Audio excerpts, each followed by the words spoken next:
જો તમે સાચા મનથી ઈશ્વરને પ્રાર્થના કરો ને તો તમારી જે કંઈ બી તકલીફ હોય ને એ ઈશ્વર જરૂર દૂર કરે છે. આ વાત ઉપરથી એક સત્ય ઘટના પર આધારિત વાત કહું છું. એક પરિવાર જંગલમાં રહેતો હતો. ત્યાં અચાનક એક ડ્રાઈવર અને તેનો માલિક આવીને ઊભા રહ્યા. એમને જમવા માટેની વાત કરવા લાગ્યા. એ પરિવારે એમને જમવા માટે આવકાર્યા. જ્યારે જમવાનું પીરસવામાં આવ્યું તો જે માલિક હતા ને એમને અતિશય ભૂખ લાગી હતી, એટલે એ તરત જમવા લાગ્યા. પણ જે પરિવારમાં જે વ્યક્તિ હતો ને એ વ્યક્તિને ઈશ્વરને યાદ કર્યા વગર, ઈશ્વરને પ્રાર્થના કર્યા વગર જમતા નહોતા. આ જોઈને પેલા વ્યક્તિને નવાઈ લાગી અને પૂછ્યું, તમારે શું તકલીફ છે? તો કે સાહેબ, મારે બહુ મોટી તકલીફ છે. મારે 20 વર્ષનો દીકરો છે. દીકરાને ગંભીર બીમારી છે.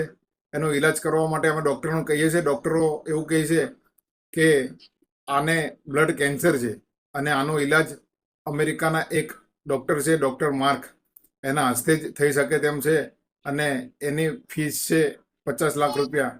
સાહેબ, અમારી જોડે પૈસા નથી, એટલે મેં આખી રડી કમાણી ઈલાજ માટે કરી, પણ સાહેબ એ થઈ શક્યું નહીં. એટલે અમે ઈશ્વરને ફક્ત પ્રાર્થના કરીએ છીએ કે ઈશ્વર, તારો આપેલો દીકરો છે, તારે સાચવવાનો છે અને તારે આ તકલીફમાંથી બહાર નીકળવાના છે. અમે બસ આટલું કરી શકીએ તેમ છે. આ સાંભળી પેલા વ્યક્તિના હાથમાંથી રોટલીનું બટકું પડી ગયું અને પૂછ્યું, તમારો દીકરો ક્યાં છે? દીકરાને જઈને મળ્યા અને કીધું કે આ દીકરાને ગાડીમાં મૂકી દો, હું સાથે લઈ જઈશ. એ પૂછ્યું કેમ? તો કે હું ઈશ્વરમાં માનતો નથી, પણ હું પ્લેન સિવાય બીજામાં ટ્રાવેલ કરતો નથી. આજે મારે વાતાવરણ ખરાબ થવાના કારણે બાય રોડમાં આવવું પડ્યું. બાય રોડમાં પણ મને ભટકાડ્યો અને રસ્તો ભૂલ્યો. છેલ્લે મને તમારા આશરે લાવીને ઊભો રાખ્યો. આ તમારા ઈશ્વરે જ ઊભો રાખ્યો છે. હું બીજું કોઈ નહીં, પોતે ડૉક્ટર માર્ક છું. આ સાંભળી એ પરિવાર ગદગદ થઈ ગયો અને ઈશ્વરનો આભાર માનવા લાગ્યા. એ ડૉક્ટર માર્કે એ દીકરાનો નિઃશુલ્ક કોઈ પૈસો લીધા વગર ઈલાજ કર્યો. હાલ એ દીકરો જીવતો છે.